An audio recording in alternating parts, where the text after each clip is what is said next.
In that small San Francisco club, Jimi Hendrix stopped playing mid-sentence, lowered his guitar, and did something no one expected: nothing. The year was 1968. The venue was the Fillmore West, though not the main hall, a small side room they used for late-night sessions after the official shows ended. Maybe 80 people packed into a space meant for 50. Cigarette smoke hanging in the air. The smell of sweat and amplifiers and possibility.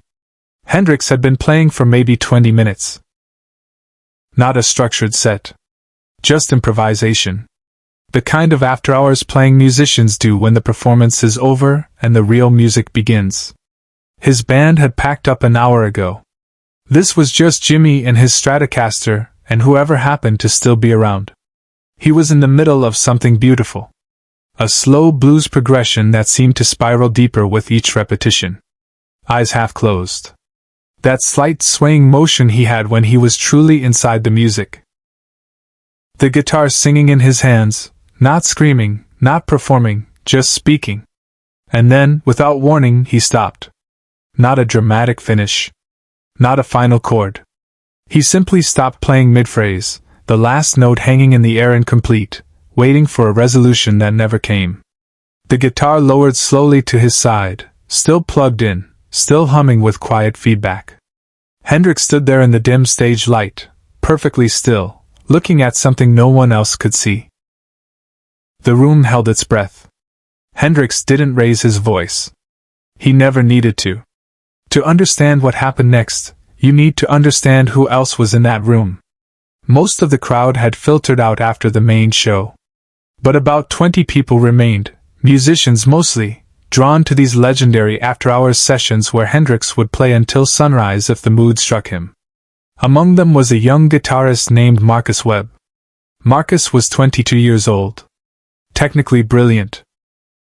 He'd been playing since he was 7, studied at Berkeley for 2 years before dropping out, and had recently started getting session work in San Francisco. He was good. He knew he was good. Everyone told him he was good. He'd come to the Fillmore that night specifically hoping to catch one of these late sessions. He'd heard the stories. Hendrix jamming until dawn, inviting musicians on stage, creating music that would never be recorded or repeated. Marcus had brought his guitar. Just in case. He positioned himself near the front, guitar case at his feet, watching every move Hendrix made. Analyzing. Studying. Mentally cataloging techniques and fingerings and tone choices. This was his chance. If Hendrix invited people up, and everyone said he sometimes did, Marcus would be ready. He would show them. He would show everyone. The improvisation had been going for about 15 minutes when Marcus started to feel it. That familiar itch. The need to respond. To answer what Hendrix was playing with something of his own. To prove he belonged in this conversation. His hands twitched. He glanced down at his guitar case. The impulse was almost overwhelming. Reach down, pull out the guitar, wait for a pause, jump in with something tasteful. Show Hendrix, show everyone, that there was another real player in the room. He was still contemplating this when Hendrix stopped playing. The silence was immediate and absolute. No one moved. The feedback from Hendrix's guitar hummed softly, the only sound in the room besides breathing and the distant rumble of traffic outside. Marcus's hand was halfway to his guitar case when Hendrix spoke. You. One word. Quiet. Not loud. Not aggressive. Just you? Marcus froze. Hendrix was looking directly at him. Those eyes, calm, penetrating, seeing something Marcus didn't know was visible. Yeah, you with the case, Hendrix said, gesturing with his free hand. What were you about to do? The room's attention shifted. 80 pairs of eyes on Marcus. His throat went dry. I thought maybe. You were going to play, Hendrix said. It wasn't a question. Marcus nodded, his confidence from moments ago evaporating under that steady gaze. Show me your hands, Hendrix said. An odd request. Marcus hesitated, then raised his hands, palms up. Strong fingers. Calluses from years of practice. Capable hands. Hendrix looked at them for a long moment. Then he nodded slowly. "Put them down." Marcus lowered his hands. "Now listen to something," Hendrix said, his voice still quiet, conversational, like he was sharing a secret with the whole room. "You know what I was playing just now?" "Blues progression," Marcus said, finding his voice. "In E. You were building on a standard 12-bar but expanding the—" Hendrix held up one finger. "Stop. I wasn't playing a progression," he said. "I was listening to the room. And the room was telling me something. And I was about to respond. And then I felt you. Felt your need. Your need to—" He paused, searching for the word. "To prove," someone in the back said quietly. Hendrix nodded. "Yeah. To prove."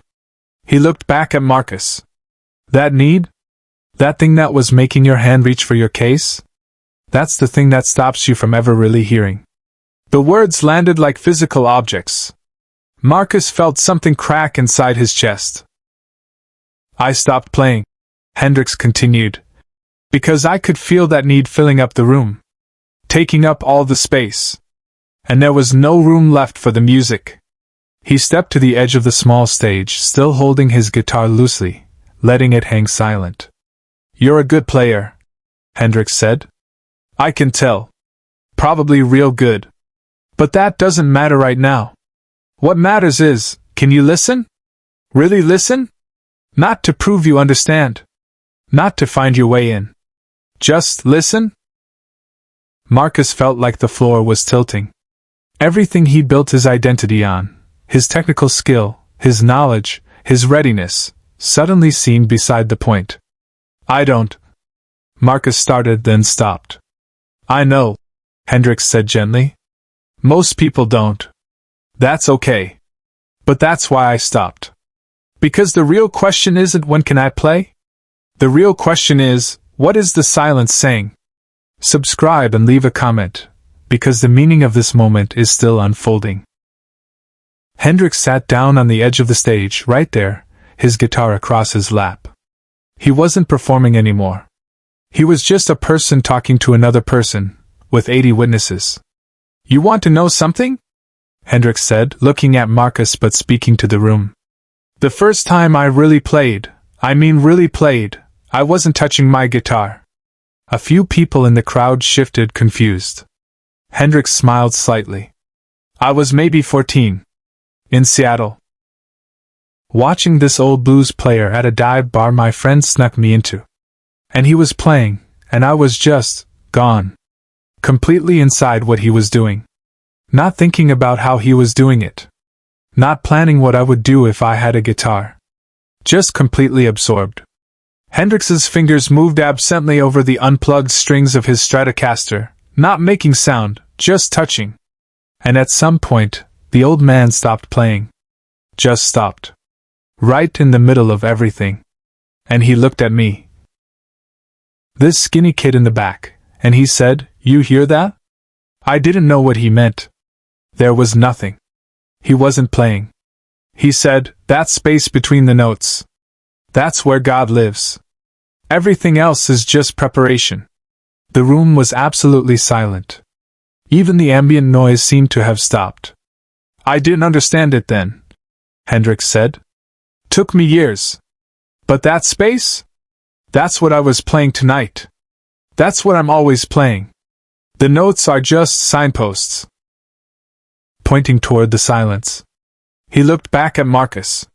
"So when I felt your need to jump in, to fill that space with your own notes, your own proof of skill, I had to stop.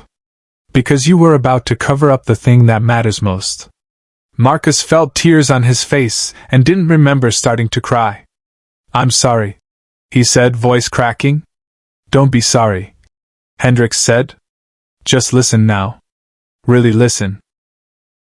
And then Hendrix did something that would be talked about for years by everyone in that room. He stood up, unplugged his guitar completely, and set it gently against his amplifier. Then he walked to Marcus, reached down, and picked up Marcus's guitar case. He opened it. Pulled out Marcus's guitar, a beautiful Gibson ES 335, lovingly maintained, obviously treasured, and handed it to Marcus. "Your turn," Hendrix said. Marcus's hands were shaking so badly he almost dropped it. "I can't. I don't." "You're not playing for me," Hendrix said quietly. "You're not playing for them. You're not playing to prove anything. You're playing to fill the space.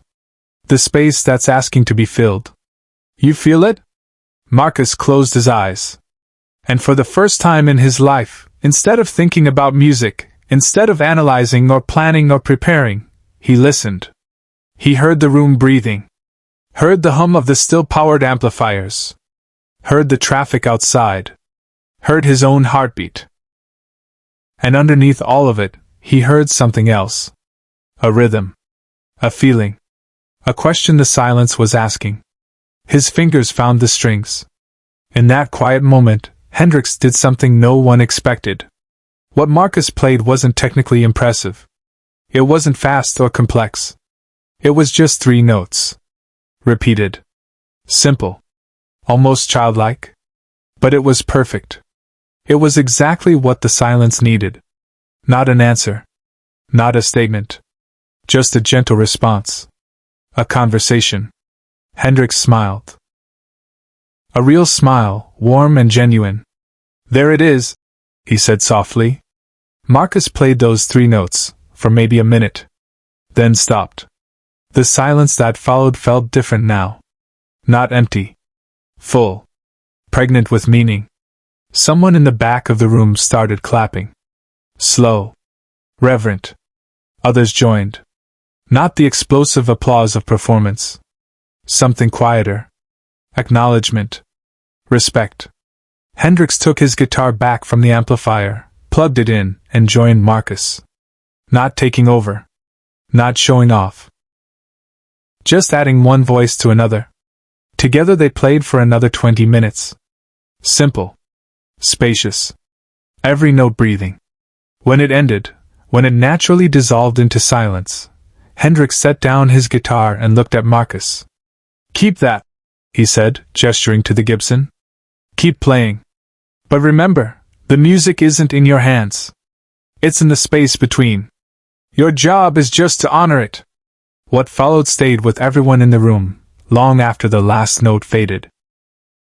The session ended around 4 a.m. People filtered out slowly, reluctant to break the spell. Marcus stayed until the end, sitting on the floor with his guitar, not playing, just holding it. Hendrix came over before leaving. He didn't say anything. Just put his hand on Marcus's shoulder for a moment. A blessing. A transmission of something that had no words. Marcus Webb never became famous. He had a decent career as a session musician, played on some records people might recognize, taught guitar for 40 years in Oakland. But he never forgot that night. He told the story to every serious student he ever taught. Not as a brag. "I played with Jimi Hendrix," but as a teaching. A reminder. "The day I really learned to play," he would say, "was the day Jimi Hendrix taught me to stop." Years later, in interviews before he died, several musicians who'd been in that room that night remembered it. Not because of what was played. Because of what wasn't. Hendrix stopped mid-song. One recalled. And in that silence, he taught everyone in the room something that can't be taught.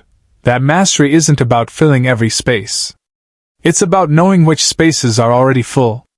Share and subscribe. Some stories deserve to be remembered. The Gibson ES-335 that Marcus played that night stayed with him for 40 years. He never sold it. Never traded it. When students asked why such a modest guitar mattered so much, he would smile. "Jimi Hendrix handed me this guitar," he'd say. "But what he really handed me was silence. And silence taught me everything technique never could." In 1970, 2 years after that night, Hendrix died. Marcus attended a memorial in San Francisco. Someone asked him to play. He stood up, held his Gibson, and played those same 3 notes. Simple. Spacious. Honest. The room understood.